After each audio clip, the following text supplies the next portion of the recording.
कल हम सभी क्या पढ़ रहे थे, साल्ट हाइड्रोलिसिस। इसमें हमने क्या देखा कि वीक एसिड का स्ट्रॉन्ग बेस के साथ पीएच क्या आता था, तो हमेशा हम बताते थे कि 7 से ज़्यादा ही आएगा। ठीक, 7 से हमेशा कम नहीं आएगा, क्योंकि इसकी वैल्यू क्या होगी, कुछ ना कुछ आएगी, एटलीस्ट 0 आ सकती है, तब भी क्या होगा, न्यूट्रल तक हो सकता है, उसके बाद कुछ नहीं होगा। नेक्स्ट फिर क्या है, salt of strong acid with weak base. तो इसमें हमने क्या देखा, माइनस फॉर्म में था यहाँ पर सारी चीज़ें, पीके भी घट जाता था और लॉग से भी। तो ये चीज़ें क्या थी, 7 से कम हमेशा। स्ट्रॉन्ग एसिड जो स्ट्रॉन्ग होगा उसी का इफेक्ट तो दिखेगा। जैसे यहाँ पर वीक एसिड था और स्ट्रॉन्ग बेस, तो हमेशा स्ट्रॉन्ग बेस वाला इफेक्ट दिखेगा, यानी कि 7 से ज़्यादा पीएच आएगा हमेशा। यहाँ पर क्या था, अगर वीक स्ट्रॉन्ग एसिड था, वीक बेस था, तो यानी कि एसिड वाला दिखना चाहिए, यानी कि 7 से क्या हो जाएगा, कम हो जाएगा। इतनी बात समझ में आ रही।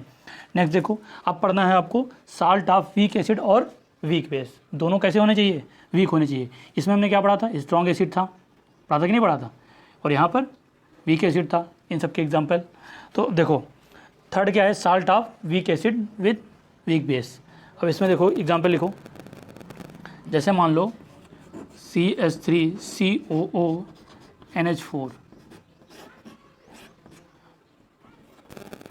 CH3COO माइनस NH4 प्लस, ये हो गया।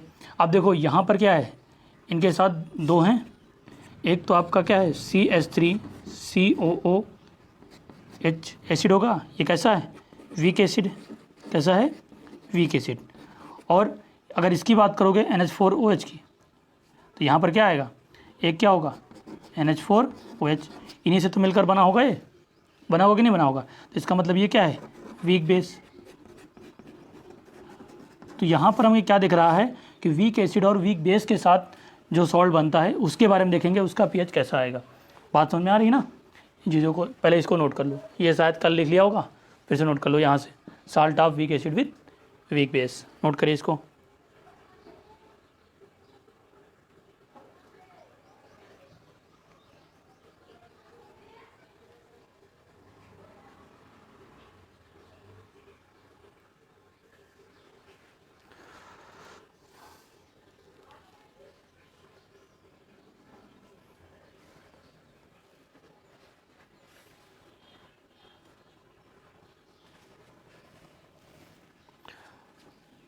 अब देखो यहाँ पर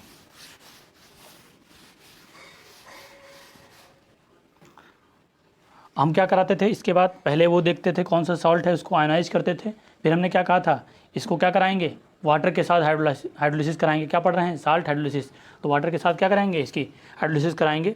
तो देखो अब क्या बना इसके नीचे, यहाँ दिख रहा है ना, हाँ, CH3COO माइनस किसके साथ, H2O के साथ, किसके साथ, और साथ में क्या है NH4 प्लस है, और किसके साथ कराएंगे, H2O के साथ कराएंगे। जब H2O के साथ कराएंगे तो क्या क्या बन जाएगा, देखो CH3COOH और NH4OH बन जाएगा, ये बन जाएगा। ये कैसा है बता ही चुके, वीक एसिड, और वो कैसा है, वीक बेस, ये हो गया। ठीक है, इसको किसके साथ, वाटर के साथ हाइड्रोलिसिस किया, ये क्या है, हाइड्रोलिसिस। अब यहाँ पर देखो क्या क्या हो रहा होगा, अब दोनों आयन साथ में चल रहे हैं, समझिएगा बात को, दोनों आयन साथ में चल रहे हैं। तो अगर इनिशियल यहाँ कंसंट्रेशन का टर्म समझिएगा ध्यान से, कि अगर ये C रहा होगा शुरुआत में, तो ये भी मान लीजिए C रहा होगा, तो यहाँ पर क्या बना होगा, 0 0। ठीक, अगर यहाँ से हमने क्या माना, C से CH निकला, तो यहाँ से भी, क्योंकि देखो ये भी 1 है और ये भी 1 ही है, 1 ही मोल तो है, तो यहाँ पर क्या है CH पार्ट निकला, तो यहाँ पर क्या बनेगा, जैसे क्या बनेगा, CH और CH बनेगा। तो इस चीज़ को हम एक्सपेंड करके ना लिख के डायरेक्ट लिख लेंगे। बात समझ में आ रही। ठीक, तो डायरेक्ट देखो क्या आएगा, डायरेक्ट यही वाली चीज़ें लिख लो, क्या बनेगा, क्या बन जाएगा, C minus CH, C minus CH, और यहाँ क्या बन जाएगा, CH और CH। आई बात समझ में, इतनी बात लिख लेंगे। अब क्लियर दिख रहा है ना, बिल्कुल कोई दिक्कत तो नहीं, बोलो बेटा। अभी और सब गए हैं, 6 ही लोग आए हुए हैं।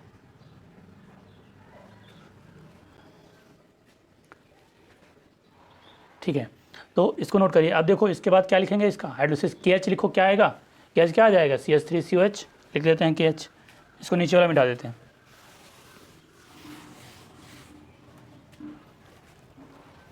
देखो क्या लिखेंगे, के एच क्या हो जाएगा, CH3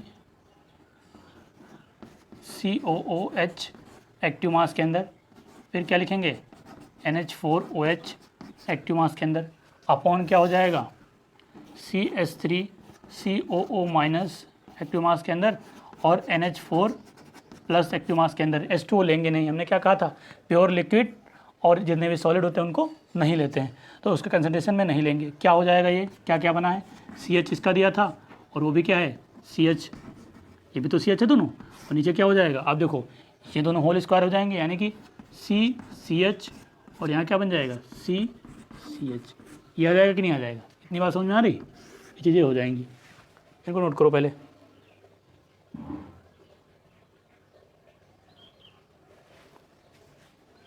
अब यहाँ से देखिए, इसके पास से C कॉमन आएगा, इसके पास से C कॉमन आएगा, ऊपर C स्क्वायर कट जाएगा, यानी कि क्या आ जाएगा यहाँ पर, देखो H स्क्वायर बचेगा अपॉन 1 माइनस H का होल स्क्वायर बचेगा, यही तो बचेगा।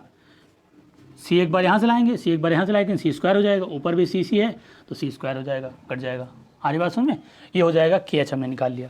ठीक, अब नेक्स्ट क्या निकालना है आपको, अब हमें पता है KW क्या होता है, पढ़ चुके हो पीछे, KW क्या होता था, H प्लस आयन कंसनट्रेशन और OH माइनस कंसनट्रेशन का प्रोडक्ट होता था, KW होता था कि नहीं होता था, ठीक है।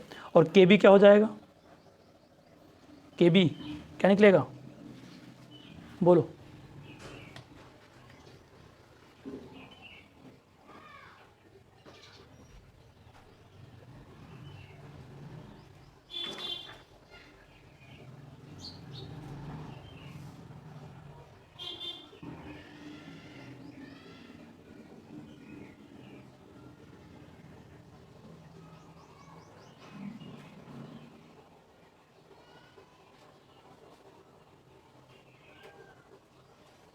देखो यहाँ पर क्या रहेगा, K और KB दोनों रहेंगे, रहेंगे कि नहीं रहेंगे। अब उनका K निकाल लें, देखें क्या आएगा और KB क्या आएगा। तो यहाँ पर देखो, सबसे पहली बात है आपके पास एसिड कौन सा है, CH3COH, किसमें ब्रेक हुआ, CH3COO माइनस और H प्लस में। तो यहाँ K क्या हो जाएगा, CH3COO माइनस और यहाँ पर क्या हो जाएगा H plus upon CH3COOH active mass के अंदर आ जाएगा। अगर हम KB की बात करेंगे तो क्या आ जाएगा, KB बताओ, यहाँ पर कौन सा बेस है, NH4OH बेस है, ये क्या बनेगा NH4 प्लस और OH माइनस बन जाएगा। अब इसका KB निकालो, तो KB क्या आएगा, दिख रहा है ना, हाँ ठीक, KB देखो NH4 प्लस और OH माइनस और नीचे क्या चला जाएगा NH4OH, ये रहेगा, कितना पार्ट रहेगा। ठीक, अब देखो हमें K भी पता है, KB भी पता है, अब KH क्या होता, KW भी पता है और KH भी पता है। ठीक, तो इन सब में एक रिलेशन बनाएं। तो देखो अगर हम क्या करें, KH को KW upon K into KB ये करें, देखो क्या आता है, KW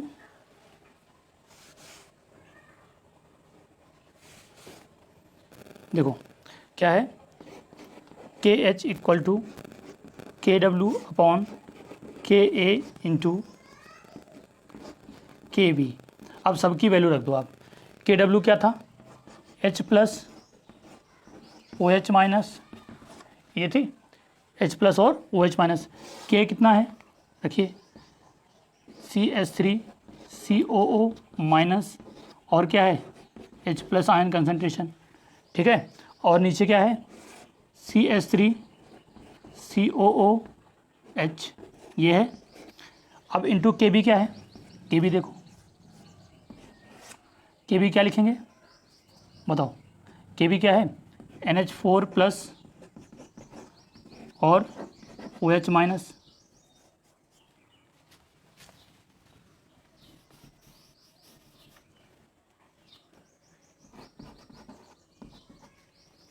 NH4 प्लस और OH माइनस, ये हो जाएगा अपॉन में क्या है नीचे NH4OH, ये चीज़ें हैं। ठीक, अब देखो इतना पार्ट जो बचेगा तो ये चीज़ें आ जाएंगी, बाकी सब कैंसिल आउट। तो देखो इसमें क्या क्या कैंसिल आउट हो रहा है, क्या क्या हो रहा है, देखिए दिख रहा है ना, OH माइनस से कैंसिल आउट हो रहा है, दो चीज़ें हो रही। और क्या बचा हुआ है, CH3COH, बाकी कैंसिल आउट। H प्लस से H प्लस जा रहा है, जा रहा कि नहीं जा रहा। फिर क्या बचा, ये पार्ट सब ऊपर चला जाएगा और ये पार्ट नीचे रह जाएगा। इसको बनाओ, देखो इस पार्ट को दोनों को ऊपर भेज दो, बाकी क्या होगा, इसको शॉट लो पहले। क्लियर ना दिख रहा है सर, किसी को क्लियर नहीं दिख रहा है, बोलो, किसी को भी क्लियर नहीं दिख रहा है।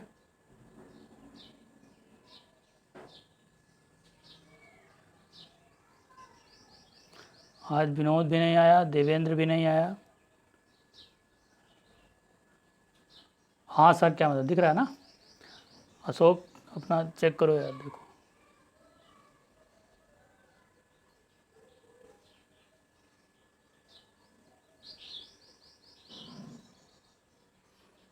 ओके, चलो स्क्रीनशॉट ले लो बेटा। फिर इसके देखो इतना याद रखना, KH हमने क्या किया, इनको रिलेशन बनाने के लिए भाई कहीं हमको इस तरह का रिलेशन आना चाहिए कैसे भी। लास्ट में आपको 3 फार्मूले याद रखने हैं उनको, PH। इस पर क्वेश्चन पूरा लॉन्ग आता है जब भी आएगा, ठीक है। टफ क्वेश्चन बनेगा तो इसी से आएगा। आयनिक इक्विलिब्रियम में आपको पहला क्या पढ़ाया था, उसमें हमने देखा था कि PH क्या हुआ, निगेटिव लॉगरिथमिक वगैरह, वो थोड़ा सा सिंपल होता था। लेकिन यहाँ पर क्या है, ये हम चीज़ें देखते थे कि इनको कंपेयर कराता था हाइड्रोलिसिस कांस्टेंट से, आयनिक प्रोडक्ट ऑफ वाटर से, और डिसोसिएशन कांस्टेंट ऑफ एसिड से, और डिसोसिएशन कांस्टेंट ऑफ बेस से, इन सब से कंपेयर कराएगा। ठीक, तो नोट करो इनको। फिर देखो इसमें बचता क्या है, इस वाले को नोट कर लो, फिर मैं इधर मिटा के ये चीज़ें लिखता हूँ, इधर नोट कर लो ये चीज़ें। वैसे आपको पता है, हमेशा याद होना चाहिए। अभी तक क्या होता था, हमारे पास एक ही एसिड होता था उसका इफेक्ट देखते थे, एक ही बेस होता था उसका इफेक्ट देखते थे, जो स्ट्रांग होता था। लेकिन इस बार क्या हो गया, दोनों आ गए। तो यहाँ पर पी के ए वैल्यू भी आएगी और पी के बी भी वैल्यू आएगी। ठीक है, तो नोट करो उसको।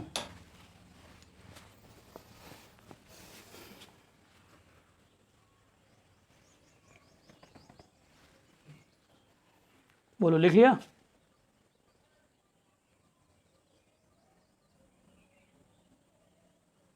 बोलो जल्दी।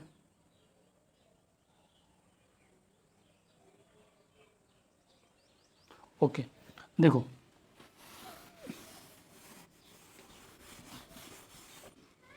अब देखो, जो इतना टर्म था ये चीज़ें क्या सॉल्व होके आएंगी, देखिए सामने ये क्या है, ये सब टर्म ऊपर पहुंच जाएंगे। क्या बचेंगे, CH3COOH और क्या है साथ में NH4OH, NH4OH, और नीचे क्या बचेगा, CH3CO- और NH4+। क्या बचेगा, CH3COO- और क्या बचेगा, NH4+। ये चीज़ें बच जाएंगी। अब देखो ये क्या है, यही तो आ रहा है KH के बराबर। देखो KH के बराबर आ रहा है, यानी कि ये वाला रिलेशन हम लिख सकते हैं। तो यहाँ पर क्या लिख देंगे, इसके रिलेशन के बराबर H²/1 - H², ये लिख देंगे। क्या हो जाएगा, H²/1 - H²। ठीक, ये आ जाएगा हमारा KH बराबर। अगर ये रिलेशन होगा तब भी ये चीज़ें आ जाएंगी। ठीक है, इनको नोट करो पहले।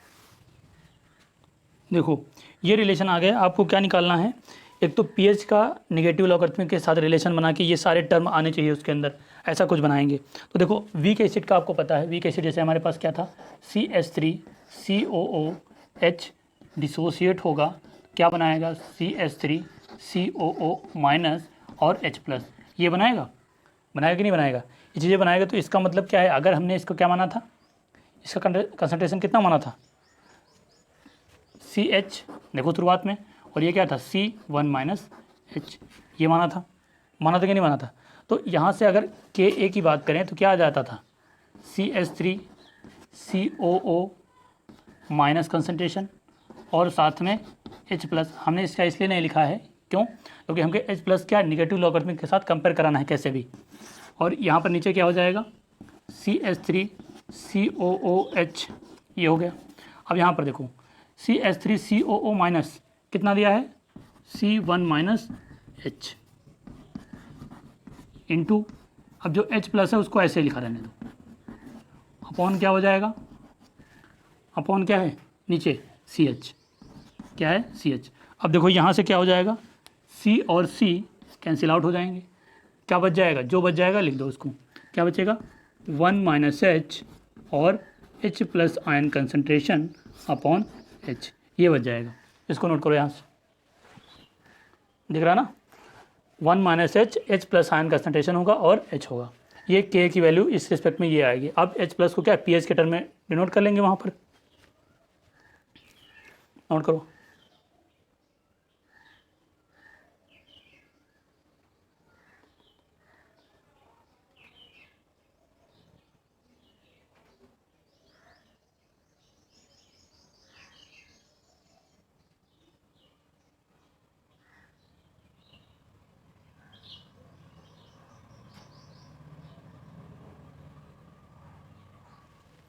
हो गया,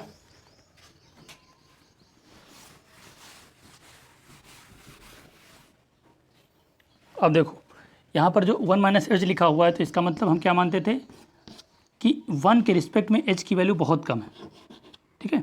तो 1 माइनस H क्या हो जाएगा, लगभग 1 के बराबर हो जाएगा, H बहुत कम होगा, 10 स्क्वायर जाएगा 0 को, ठीक। तो इसका मतलब 1 माइनस H को 1 लिख सकते हैं, समझ गए। वेरी वीक एसिड में हाइड्रोलिसिस कांस्टेंट क्या होता है, बहुत कम, तो वहाँ पर 1 माइनस H की वैल्यू क्या है मान लिया, 1 मान लिया, ये चीज़ें समझिएगा बात को। तो यहाँ से अगर 1 माइनस H को 1 मान लिया तो इसका मतलब इसको क्या लिख सकते हैं, H+ अपॉन H लिख सकते हैं ना, ठीक। तो यहाँ से क्या हो जाएगा, Ka और ये जो रिलेशन है तो क्या लिख सकते हो, H+ ion concentration equal to Ka into H, ये लिख सकते हो कि नहीं लिख सकते हो, बताओ इसमें कोई प्रॉब्लम। यहाँ पर K बराबर हमने ये सब प्रूफ कर लिया है, कैसे आया, समझ रहे हो बात को।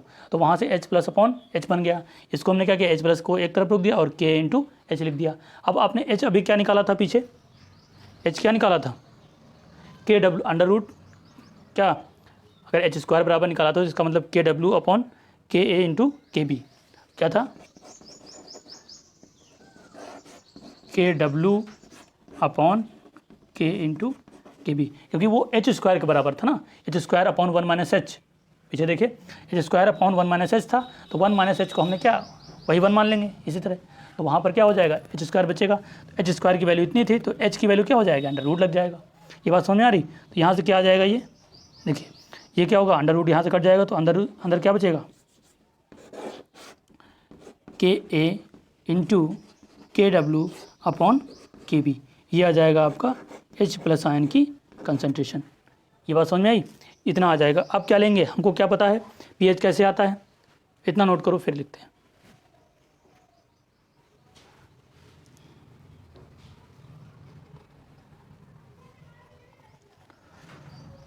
अब देखो यहाँ पर क्या देखेंगे, दोनों तरफ लॉग ले लेंगे, taking log on both side, यहाँ पर बात कर रहे हैं इसमें taking log on both side, taking log on both side, तो क्या हो जाएगा, अगर लॉग दोनों साइड लेंगे तो इसका मतलब क्या हो जाएगा, वहाँ पर ये आ जाएगा लॉग H+ आयन कंसनट्रेशन हो जाएगा, उसके बाद प्लस लॉग क्या आ जाएगा, अंडर रूट के साथ रहेगा, यानी कि इसको 1/2 भी लिख सकते हैं पावर में, तो यहाँ पर क्या बन जाएगा KA into KW upon KB, और पूरे की पावर क्या बन जाएगी 1/2, ये हो जाएगा। ये हमने क्या मान लिया, इन दोनों टर्म को ये बराबर में होगा, सॉरी, ठीक, ये चीज़ें हो जाएंगी। इतना बात समझ में आया कैसे मैंने किया, ये रिलेशन मैंने यहाँ से बनाया, ठीक है। तो इसके बाद H+ को हमने क्या किया, इसको लॉग मान लिया, क्योंकि हमको पता है negative logarithmic of hydronium ion concentration या फिर H+ आयन कंसंट्रेशन वो क्या कहलाता है, वही तो pH कहलाता है, हमको लाना है pH।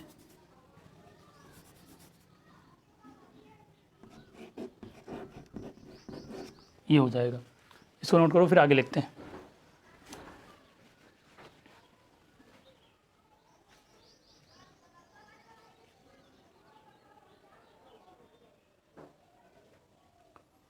सभी को समझ में आ रहा है ना? किसी स्टेप में कोई प्रॉब्लम हो तो बताओ।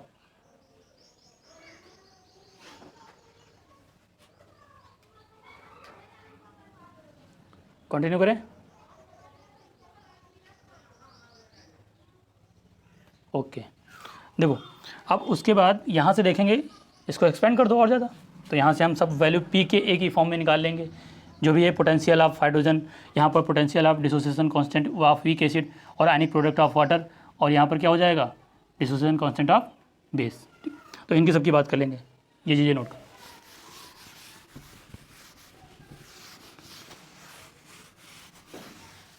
देखो अब यहाँ से क्या हो जाएगा, ऊपर बात करो, यहाँ पर क्या है आपको दिया हुआ है log H plus equal to log, ये क्या आ जाएगा 1/2 और log क्या बचेगा अंदर KA into KW upon KB, ये हो जाएगा। तो यहाँ से हमने क्या कहा, दोनों तरफ निगेटिव ले लो, तो दोनों तरफ निगेटिव करने से तो कोई फ़र्क पड़ना नहीं है, तो यहाँ भी निगेटिव कर दिया और यहाँ भी निगेटिव कर दिया, ठीक है। तो ये क्या बन जाएगा minus log K minus log, यहाँ पर हाफ भी रहेगा और KW हो जाएगा, ठीक। अब देखो ये तो माइनस में आएगा ना, क्योंकि लॉग m/n क्या होता है, log m minus n log n ये होता है। तो इसका मतलब ये ऑलरेडी माइनस में आएगा, तो माइनस पहले ही से हमने मल्टीप्लाई कर दिया दोनों साइड, तो ये क्या हो जाएगा प्लस में। बात समझ आ रही है ना, ये प्लस में हो जाएगा। तो यहाँ पर देखो, यहाँ पर क्या हो गया प्लस हाफ लॉग KB आ जाएगा, ये हो जाएगा लॉग KB। अब यहाँ पर देखो जो जो कंपेयर करना है उसको कराओ, ये क्या आ जाएगी negative logarithmic of hydronium ion या फिर H प्लस आयन कंसंट्रेशन को क्या बोलेंगे pH, क्या बोलेंगे pH। अब यहाँ पर क्या है 1 माइनस हाफ, तो माइनस हटा दो तो क्या हो जाएगा हाफ pKa आ जाएगा, आ जाएगा कि नहीं आ जाएगा। उसके बाद यहाँ पर क्या बनेगा, ये pKw बनेगा, pKw बनेगा जिसकी वैल्यू क्या होती है 14 होती है, तो 14 होती है तो इसका मतलब क्या हो जाएगा, यहाँ पर क्या आ जाएगा हाफ इंटू 14, तो ये 7 आ जाएगा। और यहाँ पर क्या है देखो प्लस में लिखा हुआ है, यानी कि माइनस अंदर करना पड़ेगा, तो जब माइनस करना पड़ेगा तो माइनस ऑलरेडी आ जाएगा, तो इसका मतलब क्या हो जाएगा माइनस pKb। कोई भी स्टेप ना समझ में आ रहा हो बताना, ये चीज़ें हो जाएंगी। यहाँ से क्या हो जाएगा 7 टाइम्स कट जाएगा, इसको आगे पीछे करके लिख लो। देखो क्या बन जाएगा pH आपका, pH इक्वल टू 7 आगे लिख लो, और इसको plus half pKa minus half pKb। ये आपका रिलेशन आ गया वीक एसिड और वीक बेस का, अगर साल्ट होगा तो वहाँ पर ये चीज़ें आएंगी, ठीक। नोट करो इनको।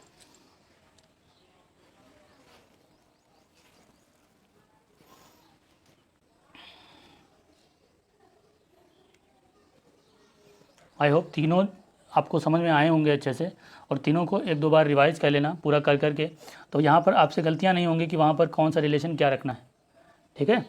तो अब देखो, अगर अब हमने क्या देखा था, अगर स्ट्रॉन्ग एसिड मिला होता था, अगर स्ट्रॉन्ग एसिड मिला होता था तो रिजल्टेंट जो सोल्यूशन आता था वो हमारा स्ट्रॉन्ग ही आता था। मतलब अगर एसिड मिला है तो एसिड के रिस्पेक्ट में बात करेंगे जो भी स्ट्रॉन्ग मिला होगा, अगर बेस मिला है तो बेस के रिस्पेक्ट में बात करेंगे, ठीक। लेकिन यहाँ पर क्या है देखो, अब इन पे डिपेंड करेगा, इन दोनों वैल्यू पर। अगर ये इनसे ज़्यादा है तो इसका मतलब एसिड वाला बिहेवियर दिखाएगा, क्योंकि ये क्या होता है डिसोसिएशन कांस्टेंट ऑफ एसिड होता कि नहीं होता, और ये क्या होता है बेस। अगर ये ज़्यादा होगा तो बेसिक कैरेक्टर दिखाएगा। तो नीचे लाइन लिख लो एक, if pKa value is greater than pKb, तो क्या हो जाएगा आपका द सॉल्यूशन इज बेसिक।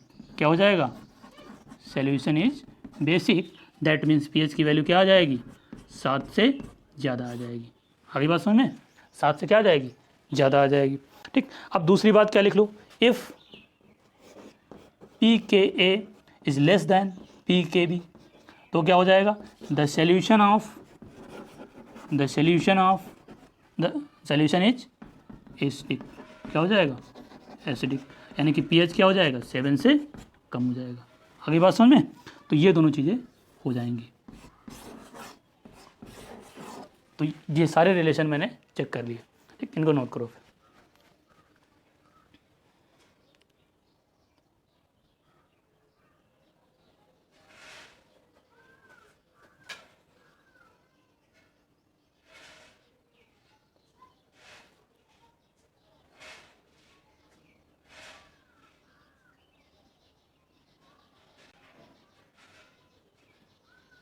हो गया।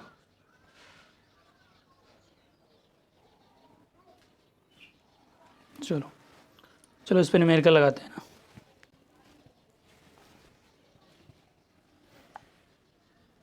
ठीक,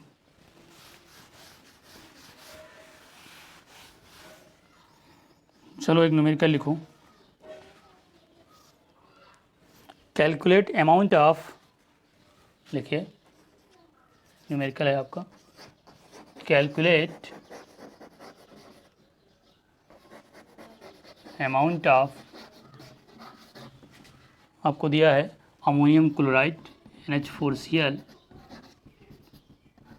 बताओ बेटा NH4Cl कैसा है, सब्लिमेट है या नहीं है। Required to dissolved in,